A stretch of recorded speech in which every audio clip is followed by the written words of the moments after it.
कहा है, लेकिन मुझे अभी पता नहीं क्या कहा है उन्होंने, मैंने देखा नहीं उनका tweet.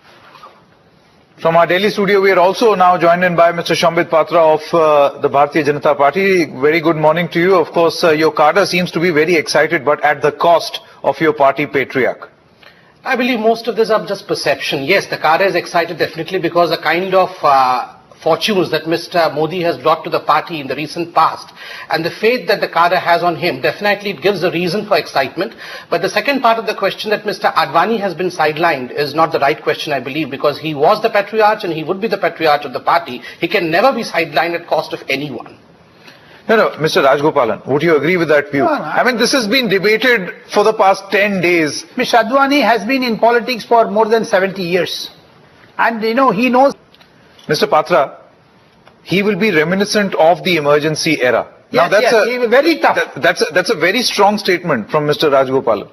Do you also see him that way? Sanket, sans the emergency era, I would believe rest I would buy, in the sense that, well, yes, today the country needs a tough man. Today a country needs a man who sends the perception that, well, yes, I'm not going to stand any nonsense, and the country's policy is not going to be paralyzed anymore. The country is going to move forward, and the economy, which has slammed to the lowest in the last 10 years, is not going to remain at the abysmal low. It has to catch up. And that kind of message can be sent by none other than Narendra Modi. This is quite clear. The writing on the walls is quite clear. But let's talk about the personality of Narendra Modi. Mr. Rajgopalan's assessment is that look what has happened in Gujarat. There is one Narendra Modi and, there is no second rung.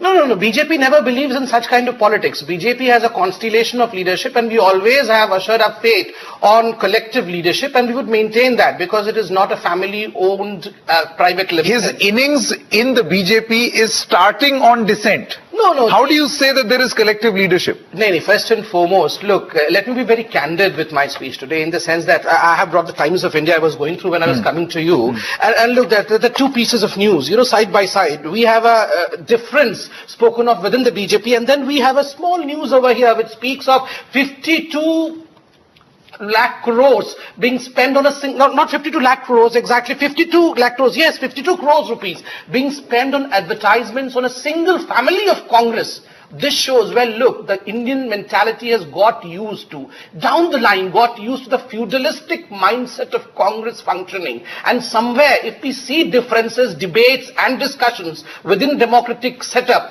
we feel that... But don't you think that is going to start happening in the BJP also? Mr. Rajgopalan just a short moment back was saying... Very, very interesting, Sanket. Modi will do the same. In the past 3 years, personality there politics. have been 4 BJP chiefs, whereas in Congress for the last 22 years, there is only one chief.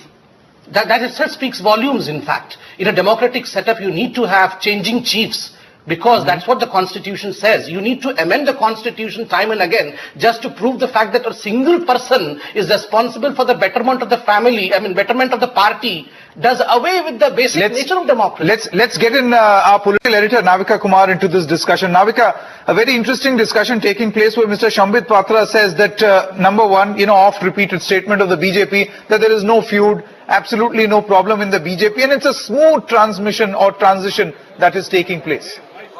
Yeah, and we believe, Mr. Shambit Patra, that it's night outside.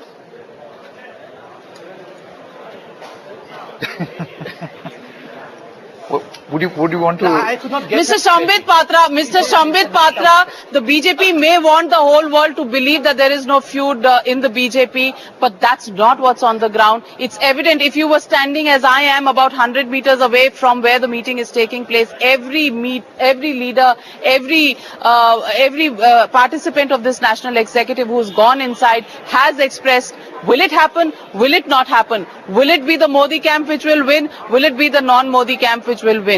What is going to happen? Can you give us an idea? Our senior leaders are discussing something. We are not getting an insight into it.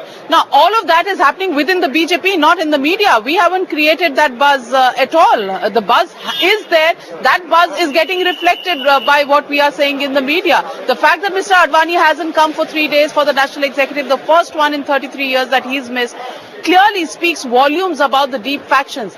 And openly, let me tell you openly that I've been covering the Advani camp for several years now, and openly I've been told by sources close to Mr. L.K. Advani that he till today, till this minute, 11:10 in the morning on the 9th of June, when Modi's announcement is just 2 hours away from us, that's the time. The view of Mr. L.K. Advani is very clear. It should not be one committee, but it should be 2 committees that should be announced.